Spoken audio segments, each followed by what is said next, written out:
ত্রিপুরায় প্রথমবার সিএ এর অধীনে ভারতীয় নাগরিকত্ব পেলেন দুই ব্যক্তি।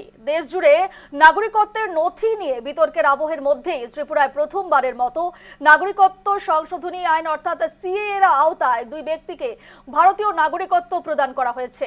বৃহস্পতিবার জনগণনা 2027 সংক্রান্ত সাংবাদিক বৈঠকে এই তথ্য জানান ত্রিপুরার জনগণ এবং ত্রিপুরার জনগণনা দফতরের অধিকর্তা তথা সিএ আবেদন প্রক্রিয়াকরণের জন্য গঠিত রাজ্য স্তরের ক্ষমতাপ্রাপ্ত কমিটির চেয়ারম্যান রতন বিশ্বাস তিনি জানান এখনো পর্যন্ত রাজ্যে মোট 23টি আবেদন জমা পড়েছে।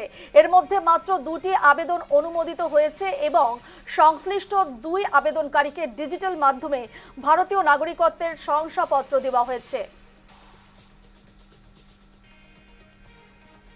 বালান্সের বিষয় যেটা আছে এটা সিএ রিলেটেড নয়, এটা basically only for the census 2027।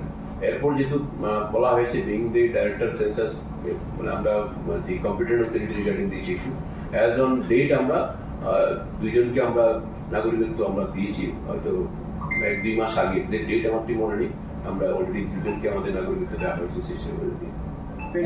Applicant কত ছিল? অ্যাপ্লিকেন্ট 23 মতো এক্স্যাক্টলি, মানে এগুলো 23 মতো এক্সাক্ট ফিগারটা আমি ঠিক মনে নেই, আমি শুধু জানি 23।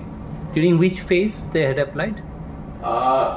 Phase means actually they are টোটালটা ডিজিটাল মোডে হয়, যে এগুলো সিএ অ্যাক্টের ক্ষেত্রে আমাদের টোটালটা ডিজিটাল মোডে হয়। এটা বেসিক্যালি তারা সেন্ট্রাল পোর্টালে আমাদের এমএইচএ মিনিস্ট্রি অফ হোমের আন্ডারে টোটালটা বিষয় এখানে তারা অ্যাপ্লাই করে, দেন ইট উইল অটোমেটিক্যালি চলে যায় ডিস্ট্রিক্ট লেভেল কমিটি আছে।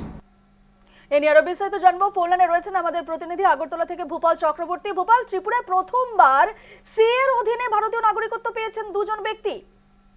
একেবারেই এই বিষয়টা কিন্তু স্পষ্ট করেছেন আজকে রতন বিশ্বাস এবং তিনি বলেছেন যে প্রায় 23 জনের মতো এই নাগরিকত্বের জন্য আবেদন জানিয়েছেন, যাদের দুজনকে নাগরিকত্ব দেওয়া হয়েছিল। দেখো, ত্রিপুরাতে যখন সিএবি বিলটা এসেছিল তখনই কিন্তু খুব বিরোধ হয়েছিল, বিশেষ করে ত্রিপুরার বিভিন্ন জনজাতি সংগঠনের পক্ষ থেকে। তারপর সিএ এর ক্ষেত্রেও বিরোধ হয়।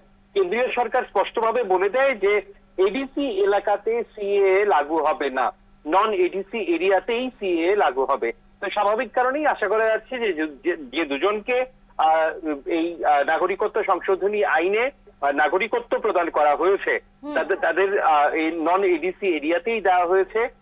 বাকি 23টি আবেদনপত্র পরীক্ষা নিরীক্ষা করে যথাযথ প্রক্রিয়ার মাধ্যমে যদি যোগ্য হয় তবে সেখানে নাগরিকত্ব দেওয়া হবে বলে তিনি জানিয়েছেন।